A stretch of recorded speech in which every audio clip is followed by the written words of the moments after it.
यूहन्ना उसका 3 अध्याय और 12वां पद। यहां लिखा है, you do not believe me when I tell you about the things of this world. क्या लिखा हुआ है? जब मैंने तुमसे पृथ्वी की बातें कही और तुम प्रतीति नहीं करते। जब मैं पृथ्वी की बातें तुमको बताता हूं तो तुम उसकी प्रतीति नहीं करते। पृथ्वी की बात क्या है? पृथ्वी की बात है कि जब तुम प्रार्थना करोगे, उसकी इबादत करोगे, तो एक बड़ा प्यारा गीत है, छोटे बच्चे गाते हैं, हम लोगों ने भी गाया है, बड़े होके, छोटे में तो गाया ही गाया है, बड़े होके भी गाया है। क्या गाया है? स्तुति आराधना ऊपर जाती है और आशीषें लेकर नीचे आती। ये बच्चों को सीखने की आवश्यकता है। प्रार्थना करो, आराधना करो, विश्वास है वो अच्छा है ना? ये बातें बच्चों को सिखाने की है। जब मैं तुमको पृथ्वी की बातें बताता हूं तो तुम प्रतीति नहीं करते हो। ये बात कह कौन रहा है मालूम आपको? ये बात कौन कह रहा है? ये बात direct the God almighty, none other than Jesus Christ, यीशु मसीह इस बात को कह रहा है कि जब मैं तुमको पृथ्वी की बातें बताता हूं तो तुम प्रतीति नहीं करते। और पृथ्वी की क्या बात बताई उन्होंने? अब चलिए उसको देखते हैं कि पृथ्वी की बात बताई क्या गई है।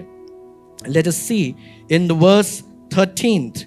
यहां लिखा है, you do not believe me when I tell you about the things of this world. How will you ever believe me then when I tell you about the things of heaven? तुम जब पृथ्वी की बातों की प्रतीति नहीं कर पा रहे हो तो उन बातों को क्या समझोगे जो कि स्वर्ग की हैं, आसमानों के आसमान की हैं। बड़ी बड़ी बातें तुम कर रहे हो, ज्ञान की बातें कर रहे हो, शिक्षा की बातें कर रहे हो, स्तुति प्रशंसा की बातें कर रहे हो, लेकिन तुमको पृथ्वी की बातें समझ में नहीं आ रही तो तुम वो स्वर्ग की बातें क्या समझोगे? फिर आगे लिखा हुआ है 13th verse, and no one has ever gone up to heaven except the son of man who came down from heaven. ये बातें 13वीं आयत बहुत इंपॉर्टेंट है क्योंकि यीशु मसीह इस बात को कह रहे हैं कि तुम पृथ्वी की बातों की प्रतीति नहीं करते जो मैं तुमको बता रहा हूं, तो तुम स्वर्ग की बातों की क्या प्रतीति करोगे या क्या समझ पाओगे? मैं यहां से बैठा बैठा आपको बताऊं कि स्वर्ग बड़ा खूबसूरत है ना? यही तो हमने अपने माइंड में बना रखा है ना? और वो ही सच्चाई बताने के लिए कौन आया है? यीशु मसीह आया है। क्योंकि ऐसा कोई नहीं जो स्वर्ग से आया हो, केवल यीशु मसीह। यीशु ही मसीह स्वर्ग में था, वो ही नीचे आया, है ना? ये ट्रिनिटी को भी थोड़ा सा बताते हैं इस बात को कि परमेश्वर ही है, वो ही यीशु है, वो ही पवित्र आत्मा है। इसको थोड़ा सा मैंने इंट्रोड्यूस इसलिए किया क्योंकि आज ऐसा कहा जाता है कि ट्रिनिटी संडे है, लेकिन मेरा विषय ये नहीं है।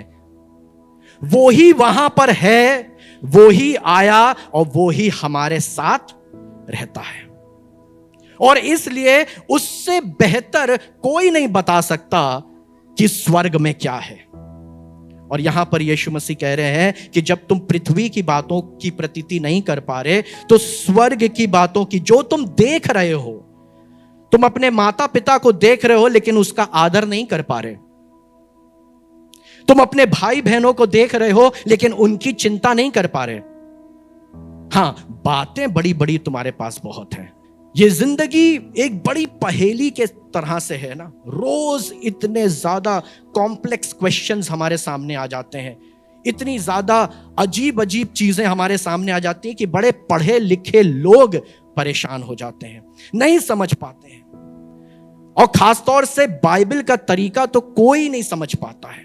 कोई तुम्हारे एक गाल पर मार दे तो तुम दूसरा भी फेर दो, कोई तुमको 2 कदम आगे ले जाए तो तुम 4 कदम चले जाओ। अरे ये कैसे समझ में आएगा?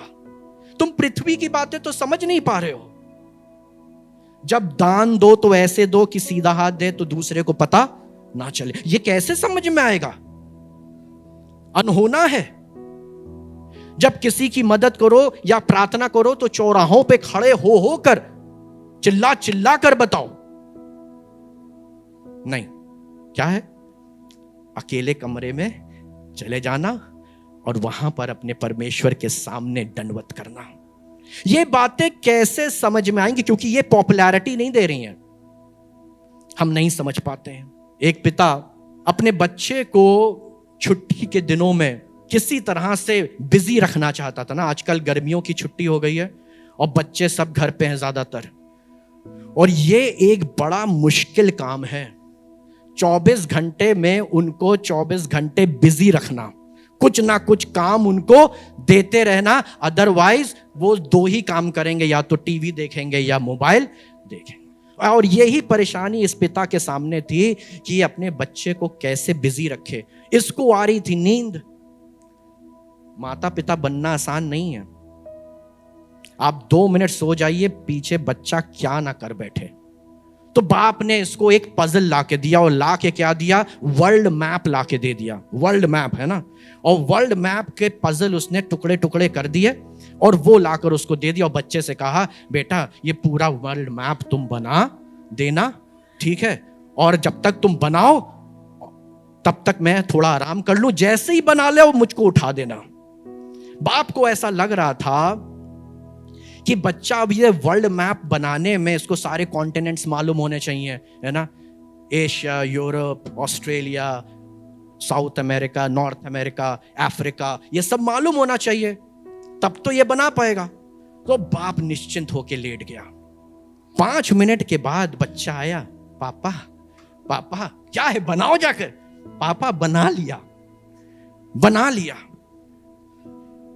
वेरी डिफिकल्ट, इतना मुश्किल काम पिता के हिसाब से, और तुमने बना लिया। देखा उसने कि नहीं, हाँ भाई, कॉन्टिनेंट तो सब अपनी जगह पर है। अफ्रीका को जहां होना चाहिए तो वहीं है, अमेरिका को जहां होना चाहिए था है, यूरोप को जहां होना चाहिए था है। ये कैसे किया?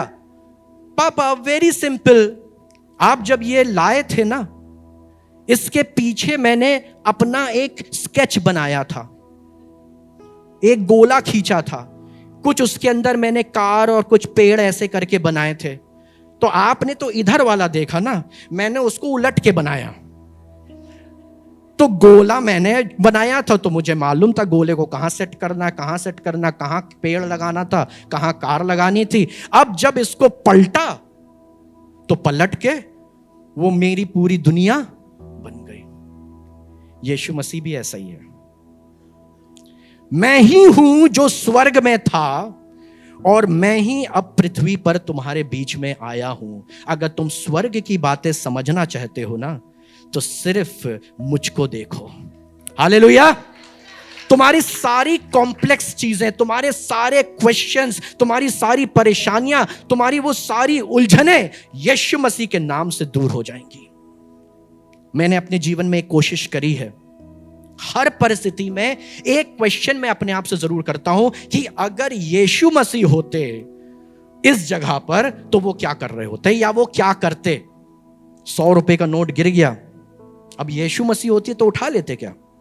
किसी का हक मारना, किसी का चुरा लेना, कहीं पर धोखा दे देना, यीशु मसीह होते तो क्या ऐसा करते? ये छोटी छोटी चीजें, बड़ी बातें नहीं। बड़ी बातें तो दिखती हैं, आप तुरंत कहते हैं ये सब तो मैं करता नहीं। अडल्ट्री, मर्डर और क्या मैं डकैती, ये सब कहां हम लोग करते हैं, और बड़े खुश हैं इसी बात में।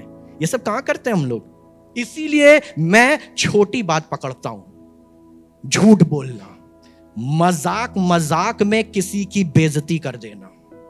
हा हा हा, बड़ा अच्छा लगता, बड़ा मजा आता है। खास तौर से टॉन्ट करना, टॉन्ट करना मतलब इसमें हम लोग अपनी स्मार्टनेस समझते हैं कि मैंने कटाक्ष मारा, ऐसा मारा कि तीर बिल्कुल ठीक जगह पर लगा और किसी को पता भी नहीं चला। ये छोटी छोटी बातें हमको गड़बड़ करती हैं। हाँ, आपने शायद मर्डर नहीं किया है, शायद आपने अडल्ट्री नहीं करी है, शायद आप पियक्कड़ भी नहीं हैं।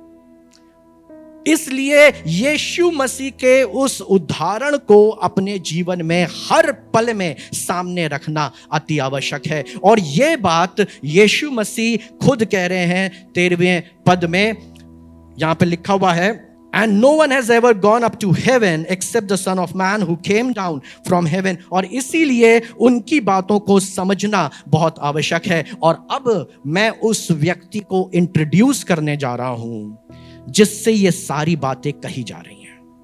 इसी अध्याय का पहला पद पढ़िए, the first verse of this chapter, chapter 3। फरीसियों में से निकोदेमुस नाम एक मनुष्य था। ये किससे बातें कही गई? ये सारी बातें किससे कही जा रही हैं? निकोदेमुस से कही जा रही हैं, जो यहूदियों का सरदार था। इसका जल्दी से मैं आपको इंट्रोडक्शन देता हूं।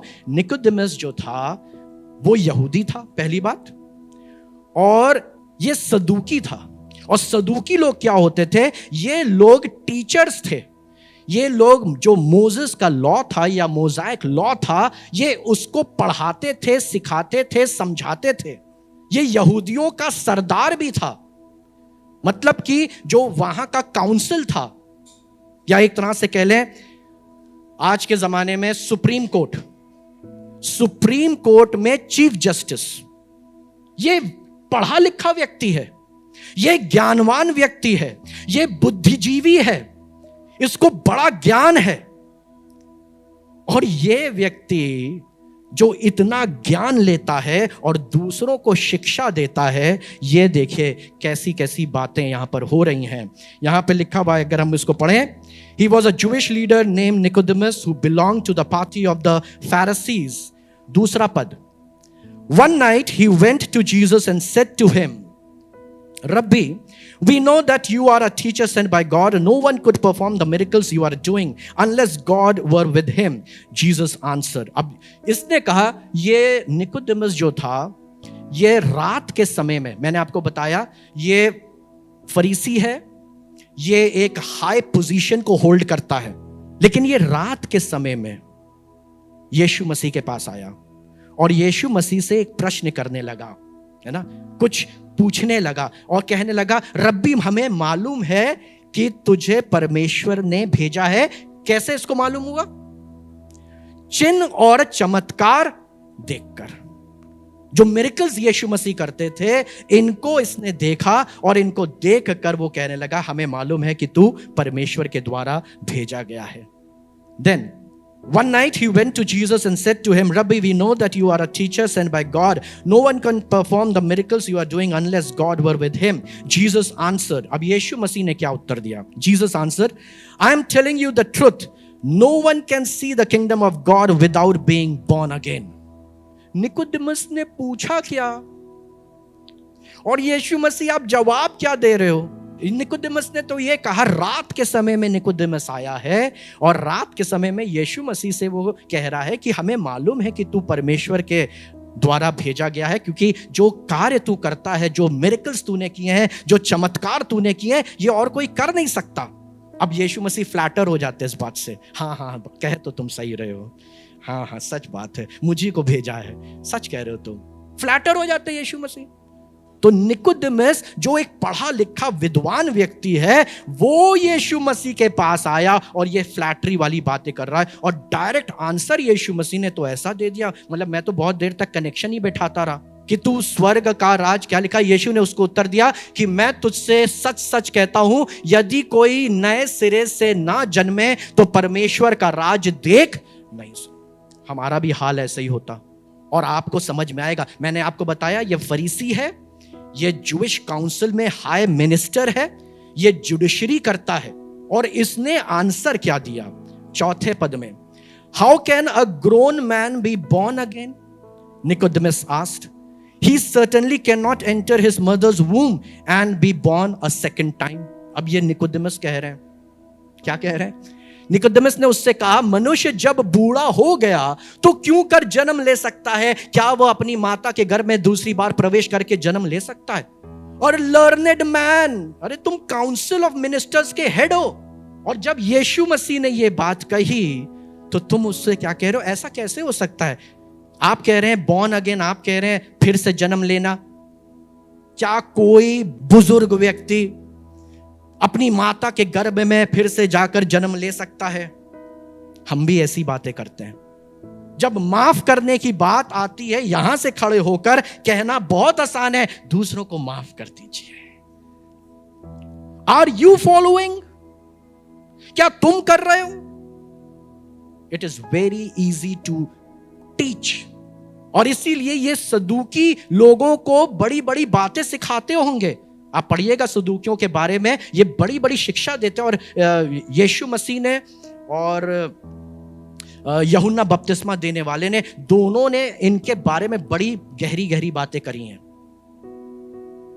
लेकिन यहां पर जो निकोदेमस हैं वो आकर कह रहे हैं ऐसा तो पॉसिबल नहीं है, दूसरे को बढ़ाना देना। जब तुम किसी पार्टी में हो, किसी सेलिब्रेशन की जगह पे हो, किसी ऑडियंस में बैठे हो, तो सबसे आगे आके बैठ जाना, ऐसा लिखा है? नहीं। क्या लिखा है?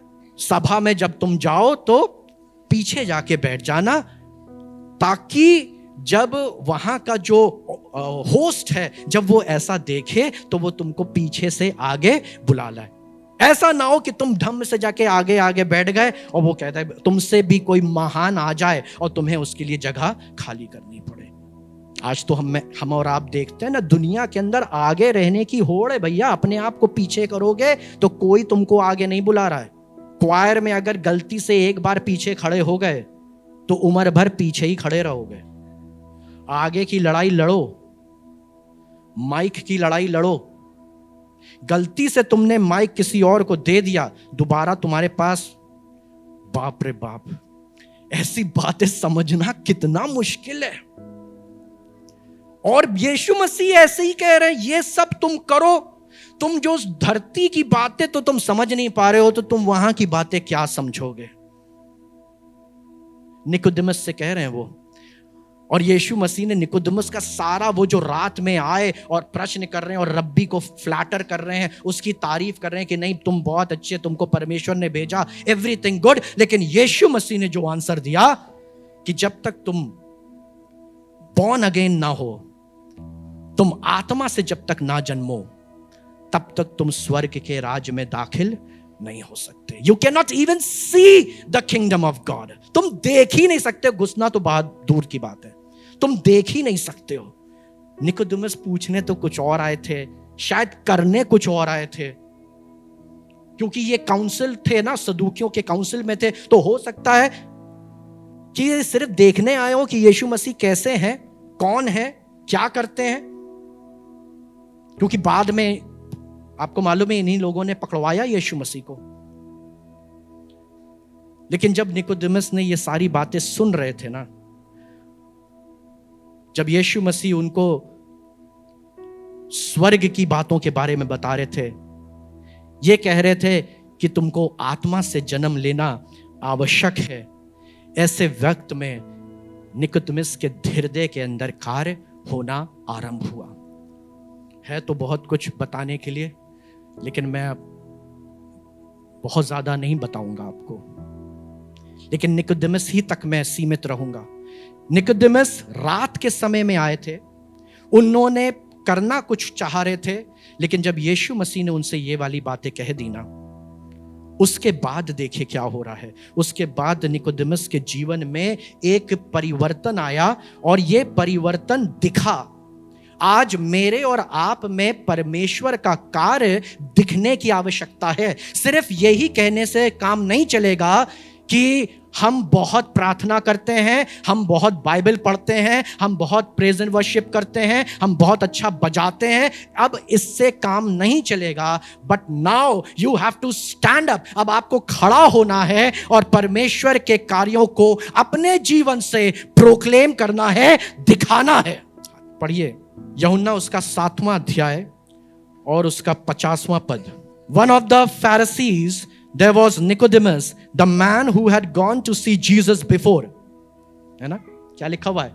निकोदेमस ने जो पहले उसके पास आया था और उनमें से एक था, उनसे कहा, जी 51, क्या हमारी व्यवस्था किसी व्यक्ति को जब तक पहले उसकी सुनकर जान ना ले कि वह क्या करता है दोषी ठहराती है? ये कौन बोल रहा है? ये वो निकोदेमस बोल रहा है जो रात के समय में यीशु मसीह के पास आया था, छुपते छुपाते आया था। शायद इसको दुनिया का डर था। क्योंकि संसार तो यीशु मसीह को गुनहगार मान रहा था, संसार तो यीशु मसीह को गलत मान रहा था। सदूकी लोग यीशु मसीह को गलत मान रहे थे, फरीसी लोग यीशु मसीह को गलत मान रहे थे। इसीलिए निकोदेमस रात के समय में, क्योंकि ये प्रतिष्ठित व्यक्ति था, है ना, ये प्रतिष्ठित व्यक्ति था, ये शायद टाई लगाता होगा। जिन चर्चेस में टाई लगा कर लोग पहुंचते हैं, कोट पहन के लोग पहुंचते हैं, उन्हें क्या मालूम घुटनों पे कैसे झुका जाता है। और शायद यही कारण है कि आज तक वहां पर ना ताली बजी है और ना घुटने टेके गए हैं। लेकिन बात यहां पर निकोदेमस की हो रही है। ये निकोदेमस रात में आया था, लेकिन जब यीशु मसीह ने इससे बॉर्न अगेन वाली बात करी ना, इसको समझ में आने लगा कुछ तो हो रहा है। और अब ये काउंसिल ऑफ मिनिस्टर्स के सामने यीशु मसीह को पकड़वाने की कोशिश करी जा रही है। और ये इसमें थोड़ा सा हियाव आया। अब ये खड़ा हुआ और अपने ही लोगों के खिलाफ यीशु मसीह का समर्थन कर रहा है। और क्या कह रहा है? क्या हमारी व्यवस्था किसी व्यक्ति को जब तक पहले उसकी सुनकर जान न ले कि वह क्या करता है दोषी ठहराती है? इतना कहने के लिए हिम्मत चाहिए, खड़े होने के लिए हिम्मत चाहिए। और इसीलिए यहां निकोदेमस खड़ा हो गया और उसने क्या कहा? क्या हमारा लॉ, मोज़ाइक लॉ इस बात की गवाही नहीं देता कि उसको अपने बारे में कहने का मौका दो? This is a bold step. फिर आगे, यहीं पे बात नहीं खत्म हुई, यहां पर मैं जल्दी से खत्म करूंगा। निकोदेमस ने सिर्फ इतना ही नहीं कहा, लेकिन आगे हम पढ़ेंगे 52 वर्ष में लिखा है, वेल दे आंसर्ड 52, उन्होंने उससे उत्तर दिया, क्या तू भी गलील का है? ढूंढ और देख कि गलील से कोई भविष्यवक्ता प्रकट नहीं होने। मतलब वो तुरंत उसको कैटेगराइज करने लगे। अच्छा तुम भी क्रिश्चियन हो, इसीलिए ऐसी बात कर रहे हो? अच्छा तुम भी गलीली हो, लग रहा है ना, उसकी तरफदारी कर रहे हो। ढूंढ और देख कि गलील से कोई भविष्यवक्ता प्रकट नहीं होने का। कह रहा जाओ कि पढ़ लो, कोई नहीं निकलता वहां से कोई अच्छी बात नहीं निकलती, क्रिश्चियनिटी से कोई अच्छी बात नहीं निकलती। जाके ढूंढ लो, देख लो, ये सब ऐसा ही है, ये भरमाते हैं। लेकिन इसने जो एक बात कही ना कि क्या यीशु को मौका नहीं मिलना चाहिए अपनी बात को कहने का, इस बात को सुनकर 53 तब सब कोई अपने अपने घर को स्टार्ट स्पीकिंग लॉजिकल। आज से लॉजिकल बोलना सीख लीजिए, तर्क करना शुरू कर दीजिए। और तर्क करने के लिए ज्ञान का होना आवश्यक है। हम और आप कमजोर इसलिए हुए हैं क्योंकि हम ज्ञान को तवज्जो नहीं देते। Stand like Nicodemus.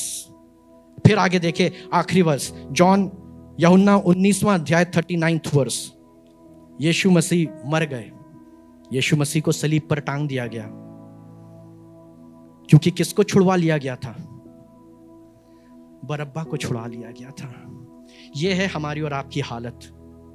हम अगर चुप रहते हैं ना, तो बरअब्बा जैसे लोग छूट जाते हैं और हम पर अधिकारी हो जाते हैं। यीशु मसीह क्रूस पर चढ़ाए गए, मेरे लिए और आपके लिए उन्होंने जान दी। ये बात आपको झुंझलाती नहीं है, ये बात आपको खड़े होने पर मजबूर नहीं करती। He died on the cross for you and me। हमारा यीशु मसीह मेरे और आपके लिए मर गया, लेकिन हम खड़े ही नहीं हो पा रहे, किसी चीज का स्टैंड नहीं ले पा रहे। लेकिन ये निकोदेमस जो है, जब यीशु मसीह मर गए तो यूसुफ के साथ मिलकर इन्होंने उसकी देह को अपने हाथों में लिया। और यही निकोदेमस जो कुछ समय पहले रात के समय में यीशु मसीह से मिलने गया था, आज वो ही दिन सवेरे यीशु मसीह की देह को वो लेकर आ रहा है और उसके ऊपर लेप लगा रहा है, उसके ऊपर मरहम कर रहा है, उसको पट्टी बांध रहा है। क्या लोग अब देख नहीं रहे होंगे? सब देख रहे थे, लेकिन निकोदेमस को अब इस बात की फिक्र नहीं थी कि इसके बाद मेरे उस सिक्योरिटी काउंसिल का क्या होगा, उस यहूदी साम्राज्य का क्या होगा, उस जो मैं तो सरदार था अब उसका क्या होगा। लोग तो मुझे यीशु का समझने लगेंगे। He forgot everything and this is my dear friends, ये मेरे और आपके लिए आज जरूरी है। भूल जाइए कि हम क्या हैं। जब हम इबादत करें तो घुटने टेकने में मत सोचिएगा कि आज मेरे घुटने गंदे हो जाएंगे, मेरी पैंट गंदी हो जाएगी, मेरी शर्ट गंदी हो जाएगी। Don't think about anything left and right, कौन देख रहा है कौन नहीं देख रहा है, but take a stand for your Christ. और ये निकोदेमुस ने किया। वो रात के अंधेरा आज उसके लिए जीवन की रोशनी बन गया। यही निकोदेमुस जो रात में गया था, आज यीशु मसीह की देह को ले रहा है और उसको लपेट रहा है, उसके ऊपर मरहम कर रहा है, या जो भी उस समय का तरीका हुआ करता था वो ही कार्य कर रहा है। माय डियर पीपल, हम सबको आज अपने में ये वाला भाव रखने की आवश्यकता है। और तब जब तुम संसार की चीजों की प्रतीति कर लोगे ना, तो स्वर्ग की बातें अपने आप तुमको समझ में आने लगेंगी। Hallelujah, praise the Lord.